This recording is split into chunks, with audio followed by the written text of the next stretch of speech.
Olá pessoal, muito bem-vindos. Meu nome é Vinícius Bonisson e hoje a gente vai falar sobre o hormônio cortisol. Mas antes, se você não é inscrito no canal, se inscreva. Então o que a gente fala aqui nesse canal? A gente fala sobre consciência sistêmica, inteligência emocional, a gente fala muito sobre desbiose, a gente fala muito sobre hormônios e muito sobre suplementação, vitaminas, minerais, suplementos no esporte. Então eu acredito que com esses 4 pilares eu consigo melhorar a qualidade de vida de muita gente. Na verdade, eu consigo ajudar vocês a se melhorarem, porque cada um é responsável pela própria vida e cada um é responsável também pela própria doença. E se eu quero ter saúde, eu preciso conhecer esse hormônio importantíssimo, talvez o hormônio mais importante, o hormônio da vida, ou o hormônio cortisol. Por que ele é o hormônio da vida? Porque as crianças que por algum motivo não produzem cortisol, elas quando nascem, se isso não foi detectado, elas literalmente morrem em pouquíssimos dias, menos de 7 dias. Então, por exemplo, tem uma doença que é muito comum, tá? E que hoje está no teste do pezinho, chamada hiperplasia adrenal congênita, onde na forma clássica, que é aquela forma mais dominante, aquela forma mais grave, se eu não vejo isso, se eu não detecto que existe um problema, uma falta extrema de cortisol, essa criança morre em poucos dias. Isso acontece também com o adulto. As pessoas que têm uma síndrome chamada síndrome de Addison, que é a falta do cortisol relacionada com uma destruição da glândula que produz o cortisol, chamada suprarrenal, elas também literalmente elas morrem. E se não morrerem, elas entram em coma. Então, por que eu estou dizendo isso? Porque a gente tem uma visão que o cortisol é um hormônio negativo e ele não é.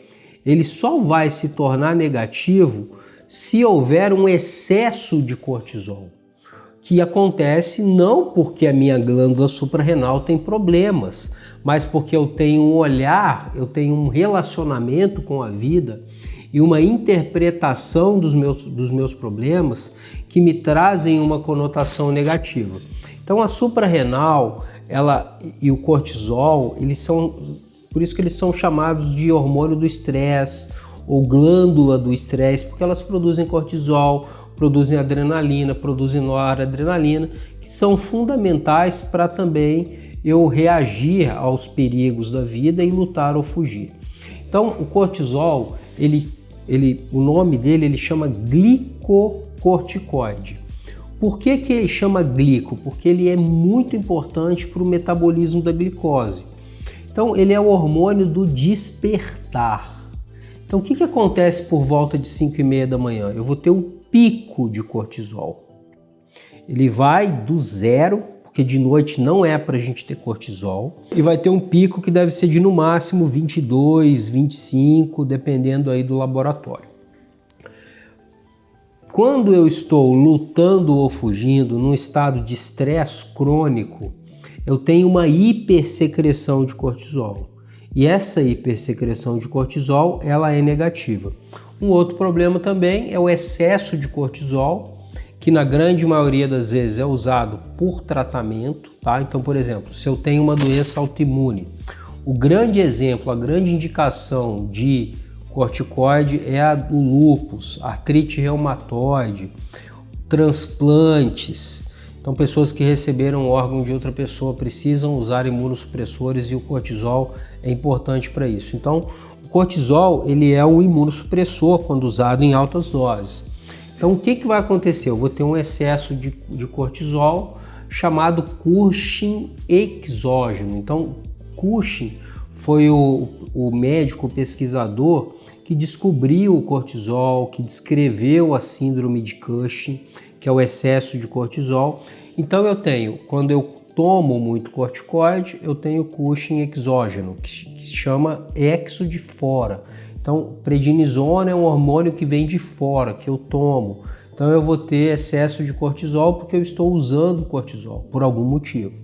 Tem gente, é muito comum a síndrome de Cushing, o excesso de cortisol, pelo uso do Reumazin. Isso aí sim, alerta de saúde pública. Então, aqui no Paraná, a quantidade de pessoas que eu pego detonadas pelo excesso de cortisol porque tomam um remédio que vem lá do Paraguai para dor, que ele é literalmente uma bomba. Então tem uma dose absurda de corticoide, tem uma dose absurda de anti-inflamatório, uma dose absurda de analgésico, e é vendido sem receita lá. Então, onde eu encontro esse Reumazin? Posto de gasolina, caminhoneiro adora Reumazin. Então, o que acontece? Ele é muito bom para dor, só que ele é bom para dor aguda, tomar 1, 2, 3 dias, no máximo 5, as pessoas tomam direto.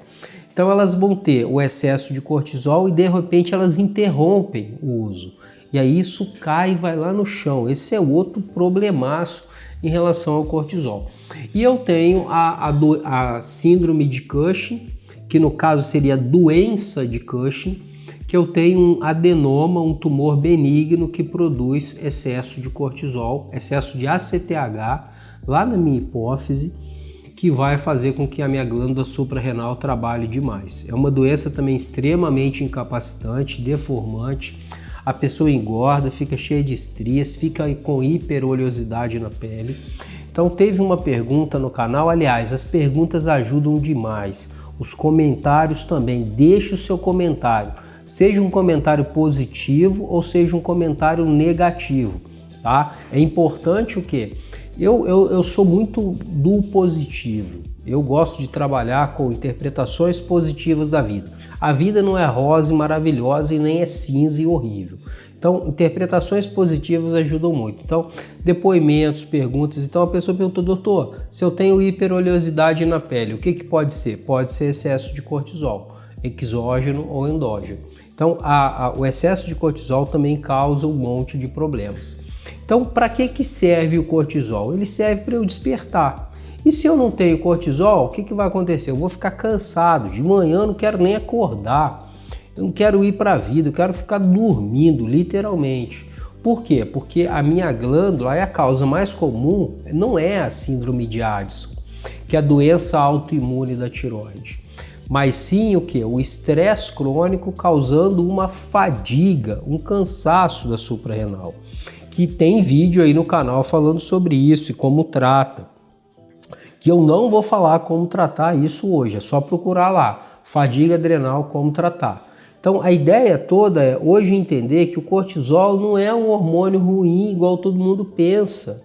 Ele é o hormônio da vida. Se eu tenho um bebê que não produz cortisol, ele morre em 1 semana, no máximo, se não for feito o diagnóstico, ok? E eu tenho formas parciais de deficiência de cortisol que são extremamente difíceis de diagnosticar. E como que eu vou diagnosticar? A melhor maneira de diagnosticar é fazendo uma curva de cortisol salivar. Aliás, hormônios, hoje o futuro da avaliação hormonal é a saliva, porque a saliva ela mostra o hormônio que entrou dentro da célula e teve a sua função. Então, por exemplo, saindo um pouco do cortisol, então indo para testosterona, mas já falando do cortisol, então eu pego paciente com cortisol de 30 no sangue. Você vai ver na saliva, tá zerado, tá ultra baixo. Eu pego testosterona de 800 no sangue, a pessoa está com impotência, está com um monte de problema, você vai ver lá a testosterona de 800. Você vai dosar na saliva, a testosterona está baixa. O que esses pacientes têm em comum? Intoxicação por metais pesados. Excesso de asbesto, excesso de alumínio, excesso de chumbo, excesso de mercúrio. Aliás, pessoal da região norte do Brasil que consome peixe, que vem de rios, perto de garimpo, está todo mundo intoxicado por mercúrio, 100%.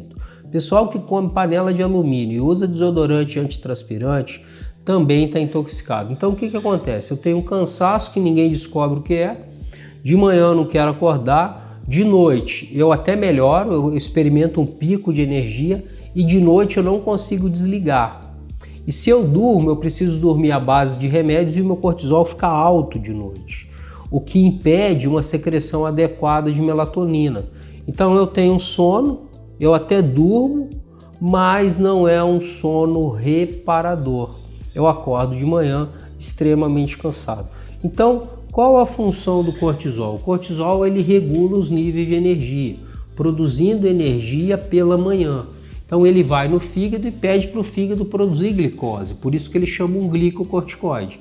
E essa glicose vai ser necessária para eu despertar, para eu acordar, para eu fazer meu café da manhã, para eu ir para academia. Antes não, antes era para caçar, a gente acordava e precisava caçar, precisava garantir a comida do dia. Hoje já não precisa mais, mas a gente acorda e vai treinar e vai levar filho na escola, então é tão importante quanto. A natureza é a mesma, só mudou as características. Antes eu precisava caçar, agora eu preciso fazer outras coisas, mas no despertar é a hora que a gente vai fazer as tarefas mais importantes. Por isso que a melhor hora de fazer exercício é pela manhã, tá? Então por que é pela manhã? Porque eu vou ter pico de cortisol, vou ter pico de glicose e eu vou seguir a minha vida, fazer as minhas coisas, e aí eu vou ter saúde, vou ter alegria de viver, vou conseguir manter um programa de exercício, vou ter aderência ao exercício e também vou conseguir produzir, trabalhar, gerar, né, energia para o meu trabalho, e com isso eu recebo energia na forma de dinheiro, na forma de prestígio e outras formas de energia que a gente tem aí. Espero que vocês tenham gostado desse vídeo. Se gostaram, curtam, compartilhem e até a próxima, pessoal. Um grande abraço.